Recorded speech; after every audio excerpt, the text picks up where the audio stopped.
radiation, dust storms, isolation. and it's very cold. It is a bit inhospitable, to say the least.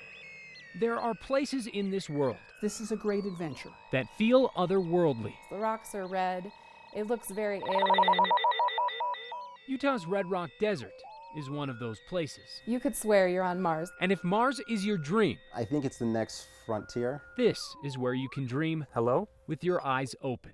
Welcome to the Mars Desert Research Station. Upon entering the Mars Desert Research Station, You are going to start depressurization cycle. you'll discover a full-scale simulation. We're in Utah, but we are simulating living and working on planet Mars. The working area is small, On the first floor, we've got our laboratory. and the living area is smaller. Here is where we have our personal space. Space is a relative term when sleeping, cooking, and even cleaning with limited resources. We try to have showers of 3-4 minutes tops. Obviously, don't shower every single day. Call it a compromise for science. I collected this yesterday. Renee Gariffi is researching micrometeorites and microgravity irrigation. What we are testing here are 2 new experimental prototypes. She is commander of a 3-person crew from France's International Space University.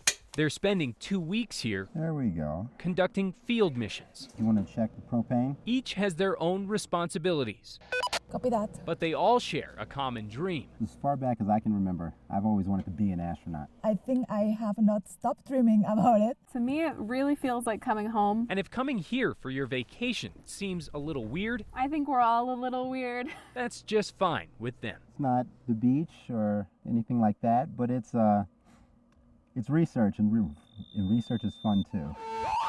That research is possible thanks to Dr. Robert Zubrin. The Colorado native founded the Mars Society, which built the station and led the first mission 14 years ago. What we're doing here in the desert right now is showing the value of this tool to NASA for researching how to do a Mars mission. So we are the 162nd crew here. And after observing all those crews and their research, Dr. Zubrin says they've made valuable discoveries, like that teams could live and work using much less water than first thought.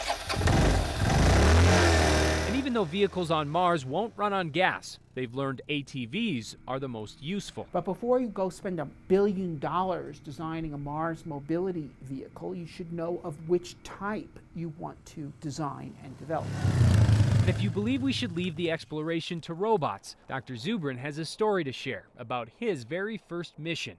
After hiking up and down terrain that no rover could, he made a discovery. And one of the geologists in the crew looked it over and said, "This is dinosaur bone." That bone led to one of the biggest dinosaur fossil finds on Earth, a worldly discovery that leads him to an otherworldly conclusion. What this shows is the importance of having human explorers on Mars. This find never would have been done by robots. A human mission to Mars is still a dream, but the work out here is opening eyes. I want this to happen. I want people to stand on our shoulders and go higher. With photojournalist Bryant Vanderweerd, Kent Erdahl, Fox 31 Denver.